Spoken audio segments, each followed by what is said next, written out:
Good morning, good afternoon, good evening, and welcome back to the Thai Expat Daily Show. I'm your host, Kieran Mack, as always, and truly delighted you've been able to tune in with us yet again for another show.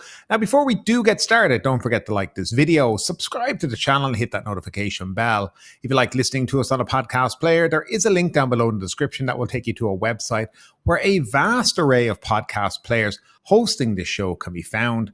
And finally, if you like the show, you can support us by simply becoming a channel member. Again, details down below in the description. But now that that's all done and dusted, let's jump into the top trending stories here in Thailand today. The Commerce Ministry has launched a plan to tackle the rising influx of cheap, substandard goods from abroad, which are harming Thai consumers and small businesses. Public concern has grown as foreign e-commerce platforms like Temu, Shopee and Lazada facilitate the sale of low-quality products. The Deputy Commerce Minister revealed that a subcommittee working with 20 government agencies is focusing on three categories of goods: agricultural, consumer and industrial. Now, in relation to agricultural goods, they'll be focusing on origin and harmful pesticide residues. In consumer goods, safety and quality checks for items sold on e-commerce platforms. And industrial goods, they're going to focus on imports meeting the Thai industrial standards. Foreign operators must register offices here in Thailand and obtain permission under the Foreign Business Act. Temu recently complied, registering as a legal entity on November 11th this year. New notifications are expected in January of next year. The ministry plans to increase SME contributions to GDP from 35% to 40% by 2027. Strategies include training, funding, and global market access for SMEs. Short-term measures will be in place by year-end, while long-term efforts such as trade law amendments are set for October 2025.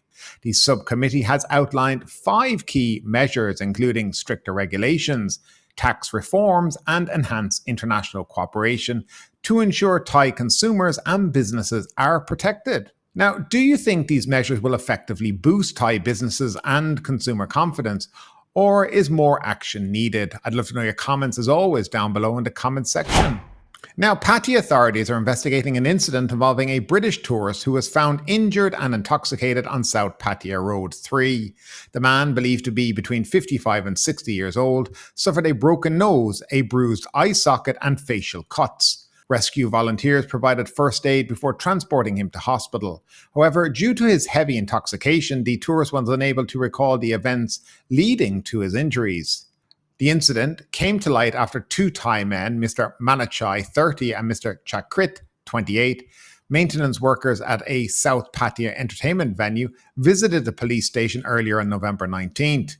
They reported their side of the story, claiming self-defense after what they described as an unprovoked attack by the tourist. Now, according to their statement, the men offered the tourist a ride from a bar in Soi Bukaw when no other transportation was available. However, once inside the car, the tourist allegedly became aggressive, demanding they drive in unsafe directions. When they stopped the vehicle, the tourist reportedly began damaging their car and physically attacking them. A fight broke out, during which both parties were injured. The Thai men said they left the tourist by the roadside, not expecting the situation to escalate further. Police Lieutenant Kittipong, Deputy Investigating Inspector, confirmed the officers found the tourist uncooperative at the hospital, repeatedly removing his bandages despite medical advice. He has not yet filed any formal charges, citing a lack of memory about the incident. Authorities have begun reviewing CCTV footage to determine the sequence of events. The Thai men have stated they will only press charges if the tourist decides to file a complaint against them first, emphasizing that their initial intention was to assist him with transportation. This case has sparked discussion about the recurring issues of intoxicated tourists causing or becoming involved in altercations in popular destinations like Pattaya and Phuket. What measures do you think should be in place to prevent such incidents and ensure better safety for locals and visitors? Your thoughts as always down below in the comment section. Now it seems the Shinawatra name is never far from the headlines. Former Prime Minister Thaksin Shinawatra has now predicted that his younger sister Yingluck, also a former Prime Minister and a fugitive from justice, will return to Thailand around April of next year. Now, according to Thaksin, the timing is likely to coincide with the Songkran Festival, a major celebration here in Thailand. This revelation comes from an exclusive interview Thaksin gave to Nikkei Asia during his visit to Udon Thani last Thursday. He expressed confidence that there would be no significant obstacles to her return, though he hinted that she might arrive just before the Songkran festivities, depending on circumstances. It's a significant shift from Thaksin's earlier statement in April when he speculated that Yingluck might be back by the end of this year. For context, Yingluck hasn't been seen publicly since fleeing Thailand in 2017, following her conviction by the Supreme Court. She was sentenced in absence to 5 years in prison for failing to prevent corruption in her government's rice pledging scheme, a policy intended to help farmers, but which became mirrored in scandal. Yingluck's departure from Thailand was as dramatic as her fall from power. She reportedly fled to Dubai to join her brother just before the court delivered its verdict. Since then, her legal troubles have cast a long shadow, but recent developments have shifted the narrative. Last December, the Supreme Court acquitted her of wrongdoing in a 2011 transfer of a senior official.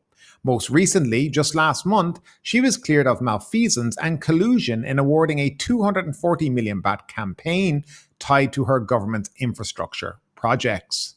But here's the question that hangs in the air. Will a return mark the beginning of a new chapter in Thai politics, or will it simply reopen old wounds? Is this about reconciliation, or will it fuel further division in a nation already polarized by the Shinawatra legacy? What do you think? Should Yingluck be allowed to return and move on? Or does her presence risk reigniting political tensions that have barely settled? Let us know your comments, as always, down in our comments section. And finally, on November 19, Thailand's public health minister firmly dismissed the idea of 24-hour alcohol sales in hotels and hit pause on a proposal to serve alcohol on trains, while his reasoning, safety and legal concerns that, let's face it, have been raised countless times before. The Alcohol Control Committee met on November 18 to discuss two major proposals. First up was the State Railway of Thailand's request to sell alcohol in its first-class sleeper cars, dining cars, and private carriages. The committee acknowledged the potential boost for tourism, a word that seems to justify everything these days, but approval was deferred. Somsak argued that safety measures and regulations need to be crystal clear before any green light. It's a fair point, especially when you imagine what safety could look like in a boozy train carriage barreling down the tracks at midnight. The second proposal, courtesy of the Thai Hotels Association, aimed to allow round-the-clock alcohol sales in hotels. That one was outright rejected, citing the 2004 Hotel Act, which already regulates alcohol policies. Yet, in a curious twist, the committee approved a measure allowing guests to drink alcohol purchased from in-room fridges. So, no to 24-hour bar service, but yes to mini fridge martinis. Well, the logic is, well, let's just say it's interesting. Samsak also took the opportunity to highlight broader alcohol control initiatives. Provincial committees under the 2008 Alcohol Control Act will now have more power to enforce restrictions. These include where and when alcohol can be sold, buyer age limits, and advertising. Add in public campaigns promoting abstinence during Buddhist Lent and New Year, and it's clear the government is doubling down on control. But here's where things get stickier.